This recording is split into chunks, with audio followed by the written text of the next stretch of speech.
War of the Worlds, starring Tom Cruise, is a modern adaptation of H.G. Wells' classic science fiction novel of the same name.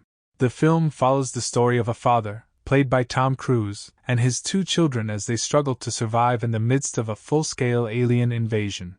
The movie is known for its intense and suspenseful atmosphere. Spielberg's direction effectively creates a sense of chaos, panic, and vulnerability as massive tripods wreak havoc across Earth. The special effects and visual design of the alien tripods are impressive and contribute to the film's gripping tension.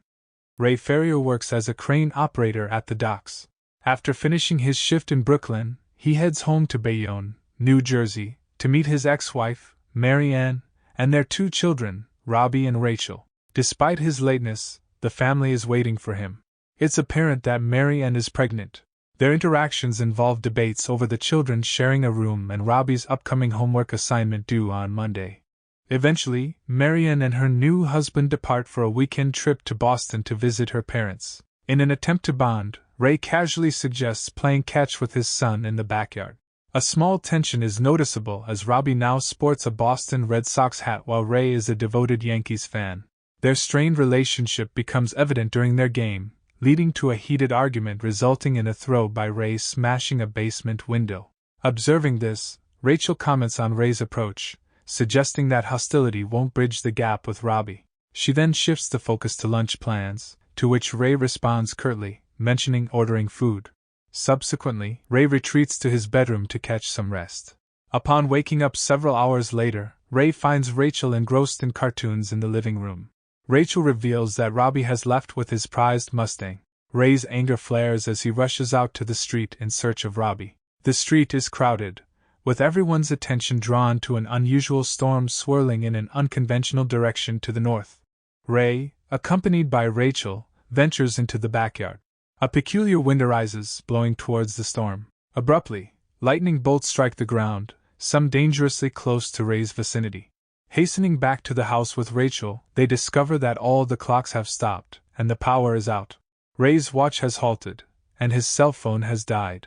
After instructing Rachel to remain indoors, Ray steps outside and locates Robbie nearby. Robbie had driven his car downtown but abandoned it when it stalled. Ray instructs Robbie to watch over his sister before departing. Along the way, Ray encounters an auto repair shop owned by Manny. The owner informs Ray that the minivan he's examining has a burnout starter. Ray instructs Manny to replace the solenoid before continuing on his way. Ray walks towards the downtown area, arriving at the spot where the lightning had struck. A crowd has formed around a sizable hole in the street. Curiosity piqued, Ray touches a fragment of the shattered pavement and is taken aback by an unusual chill. Suddenly, the ground beneath the hole surges upward, causing the assembled people to scatter in all directions. Amidst the chaos, a car that had fallen into the hole is violently expelled from the ground. Emerging from the pit is a colossal machine mounted on 3 towering legs. The machine surveys the crowd, emitting a resounding blast akin to a foghorn. As panic grips the crowd, the machine unleashes searing beams of heat, incinerating numerous individuals in an instant, reducing them to ash upon impact. Ray flees, seeking refuge within a department store. As he does so, the remains of a victim cover him with ash. Concealed behind a building, Ray watches in awe as the monstrous machine strides past. His thoughts turn to Robbie and Rachel as he observes a man fleeing with his own child. Returning home, Ray is in a state of shock. Communicating minimally with his children, he cleanses his face and hair of the ash. He firmly informs them that they need to leave immediately.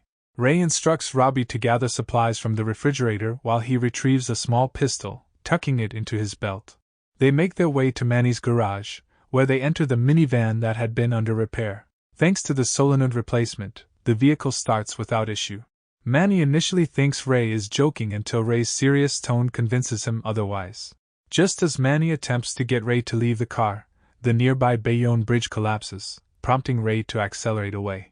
The kids, particularly Rachel, experience a surge of panic, worsened by her claustrophobia. Robbie tries to soothe her, while Ray confides in Robbie about the menacing machine and the devastation it caused. Ray's plan is to lead his children to safety, preferably to their mother and stepfather's residence. Upon reaching Marianne's house, they discover it abandoned. A brief disagreement arises over meal choices, after which Ray guides them to the basement for the night. Restless hours pass, and Ray awakens to the sound of commotion outside, soon escalating into an overpowering roar. Reacting swiftly, the trio seeks refuge in the basement's utility room, securing the door against an approaching wall of flames. After several hours of rest, Ray awakens and ascends the stairs, only to be confronted by the devastating state of the house.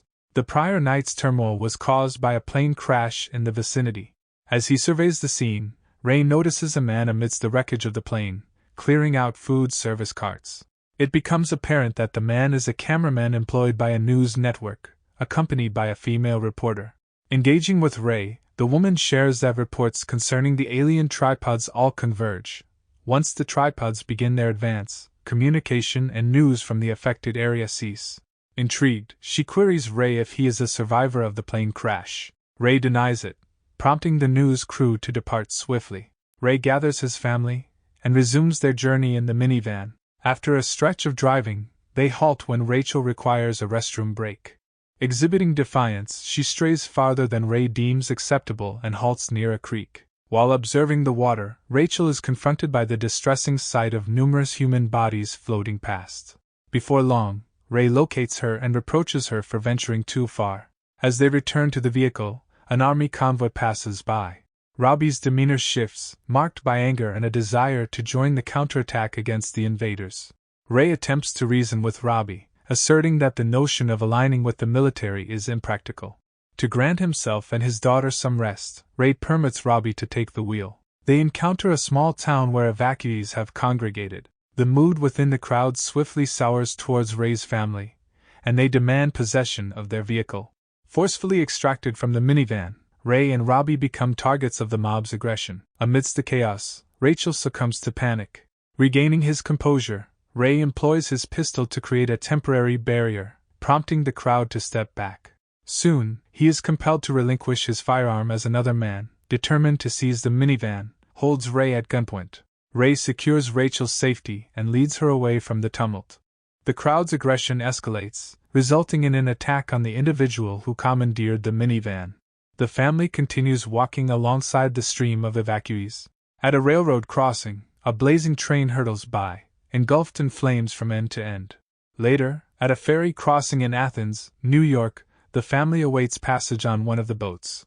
Here, Ray encounters an acquaintance, a woman accompanied by her own daughter. The eerie sound of the alien signal echoes nearby, prompting the crowd to surge towards the ferry.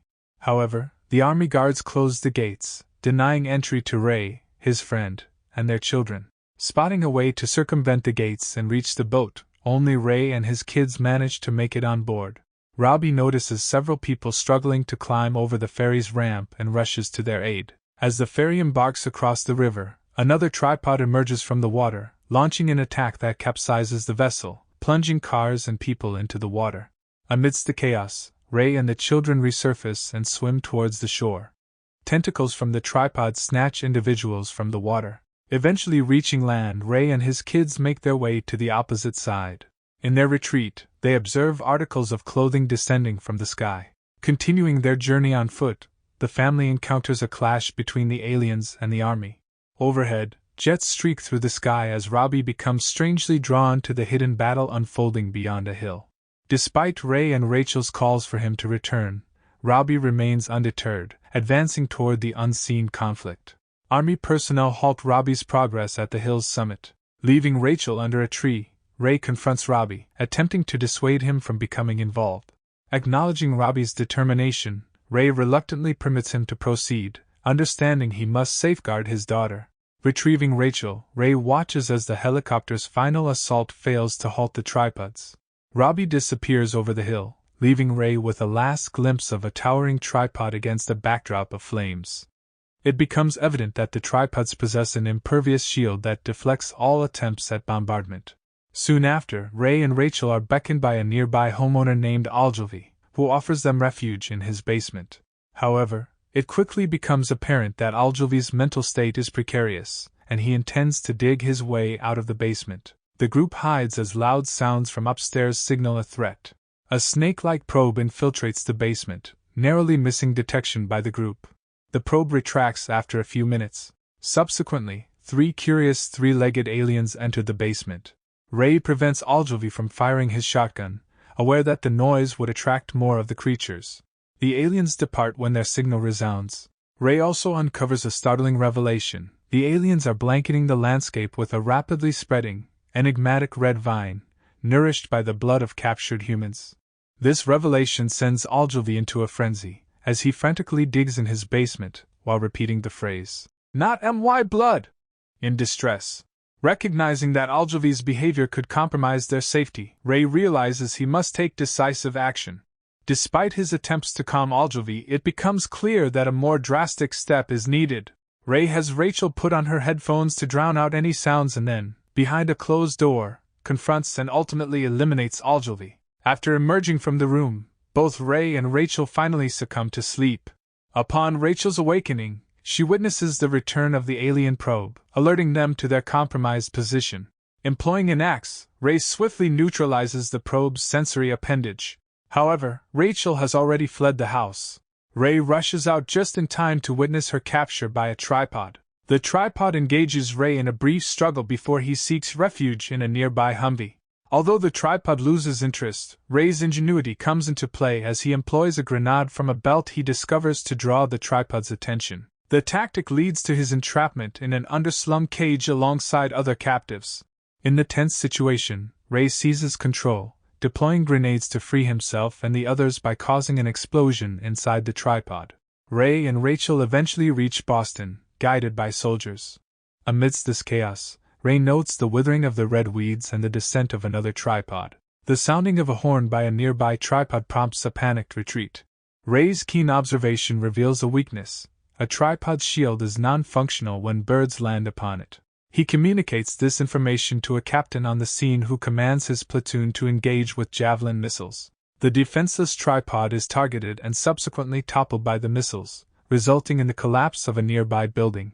As evacuees and soldiers converge upon the tripod, a hatch opens, revealing a luminous orange fluid. An alien limb, colored pink instead of the familiar steel gray, hangs lifelessly. It becomes evident that the aliens are succumbing to an unknown ailment. Ray escorts Rachel to his in-laws' residence, where his ex-wife, her new husband, and her parents await. Rachel rushes to her mother's arms, while Robbie emerges from the house as well, culminating in a heartfelt embrace between father and son. The narrative voice returns to conclude the story, revealing that despite the aliens' annihilation of billions, their vulnerability to disease-bearing bacteria to which humanity has long been immune led to their downfall.